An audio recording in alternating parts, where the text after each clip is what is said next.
മനസ്സ് നിറച്ച ഒരു ഇഫ്താർ സംഗമത്തിന് കഴിഞ്ഞ ദിവസം സാക്ഷിയായി. മലപ്പുറം പെരിന്തൽമണ്ണയിലെ ഏലംകുളത്തിനടുത്ത കുന്നക്കാവ് കുടൽവള്ളി ഇല്ലമാണ് 800-ലധികം പേർ പങ്കെടുത്ത ഇഫ്താർ സംഗമത്തിന് ആതിഥ്യമരുളിയത്. പരസ്പര സ്നേഹത്തിലൂടെ പ്രാദേശിക ഐക്യം ശക്തിപ്പെടുത്തുക എന്ന ഉദ്ദേശത്തോടെ 9 വർഷം മുമ്പ് രൂപം കൊണ്ട organization for regional unity and mutual amity Oruma എന്ന സംഘടനയാണ് സംഗമം സംഘടിപ്പിച്ചത്. പൂർണ്ണമായും വെജിറ്റേറിയൻ വിഭവങ്ങളാണ് നോമ്പുതുറയിൽ ഒരുക്കിയിരുന്നത്. ഇഫ്താറിനെത്തിയവർക്ക് മഗ്രിബ് നമസ്കാരത്തിനുള്ള സൗകര്യവും മനയിൽ ഒരുക്കിയിരുന്നു. പരിപാടിയുടെ ഭാഗമായി ഒരു യുവാവിൻ്റെ മജ്ജ മാറ്റിവെക്കൽ ശസ്ത്രക്രിയക്ക് ചികിത്സാ സഹായ സമിതി രൂപീകരിക്കുകയും ആദ്യഘട്ട സഹായമായി 5 ലക്ഷം രൂപ കുടുംബാംഗങ്ങൾക്ക് കൈമാറുകയും ചെയ്തു.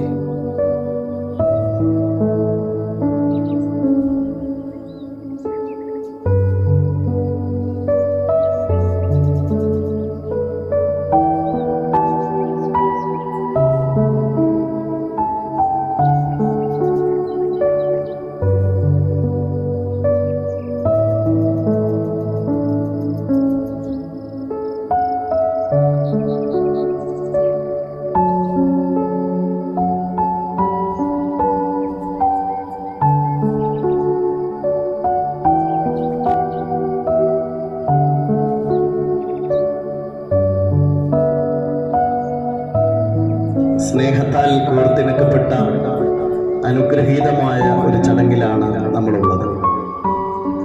പലപ്പോഴും നമ്മുടെയൊക്കെ മനസ്സിലുള്ള ആഗ്രഹം, നമ്മളൊക്കെ ജീവിതത്തിൽ കൊതിക്കുന്ന ഏറ്റവും പ്രധാനപ്പെട്ട ഒരു കാര്യം എപ്പോഴും ഒരുമിച്ചിരുന്ന് ഒരുമയുടെ സന്ദേശം ഉറക്കെ പറയുക എന്നുള്ളതാണ്.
കഴിയുമെന്നാണ് വിചാരിക്കുന്നത്. ഏതായാലും വളരെ സന്തോഷകരമായ ഒരു രൂപത്തിലാണ് അതാണ് ഇവിടെ കണ്ടുകൊണ്ടിരിക്കുന്നത്.